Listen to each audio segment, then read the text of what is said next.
Бүгінгі бигерәктә. Ул теге подпискага язылу бер компания сеченнән түгел. Менә газета укучылар белән каршы очрашып, күзгә-күз очрашып, аларның фикерләрен белү. Менә бүген мин монда килгәч берничә кеше белән сөйләштем. Һәрберсе үзенең тәкъдимнәрен, фикерләрен әйтә, теләкләрен җиткерә.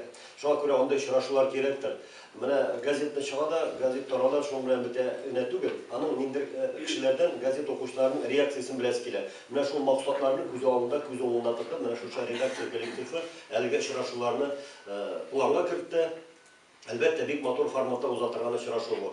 Киләсе елга да автономия планына Исхак Хасибулла улы кертте планга 4 районны кварталга бер мәртәбә өлкәбездәге татар авылларына барып шушындай очрашуларны уздырырга без планлаштырабыз Алла буйса.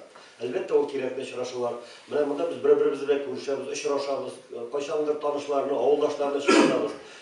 Гомер бит кыска узада китә, менә шушы очрашулар ул истә кала һәр вакытта да.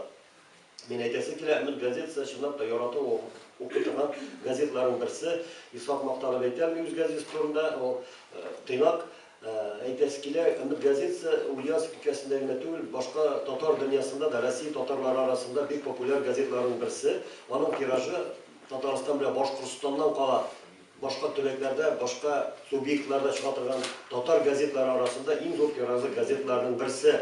Самара, Пенза алардан бик күпкә üstün tara. Әлбәттә, бу Исхак белән Рузиянең генә эше түгел, бу сезнең дә. Әгәр дә сез язылмасагыз, сез укымасагыз, сездән инде газетага карата хөрмәт һәм ихтирам хисе булмаса, ул тиражлар булмас иде. Димәк, укырлык газета, әгәр дә кешене бит алдала булмый, бер алдала була да, икенче елны булмый. Бер елны әгәр язып, икенче елны чыгар чыккан булса, сагы язылма булыр идегез.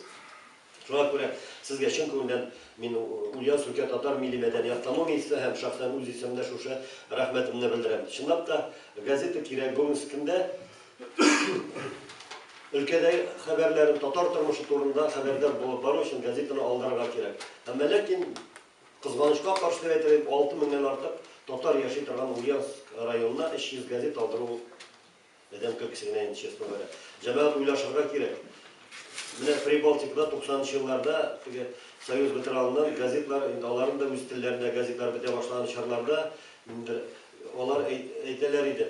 Шул газетаны поддержать өчен минди гаиләмә 4-5 газет яздырадыр инде һәр гаиләгә. Менә чыгалар шундый милли рух көчле булган. Безгә дә газетны саклар өчен, башка милләтләр арасында үзебезнең дәрәҗәбезне күтәрер өчен шушы газетның тиражын күтәрергә кирәк. Газетның бөтен дәрәҗәсе аның тиражында. Мин бүген башка газетларны хорыйсым килмәде, ләкин рус телендә чыгучы безнең башка төрле өлкәдә чыга торган газетларның тиражлары да түбән булганда, Аллаһка шөкер, безнең тиражы 7000-гә якын чыгып килә. Ул начар түгел.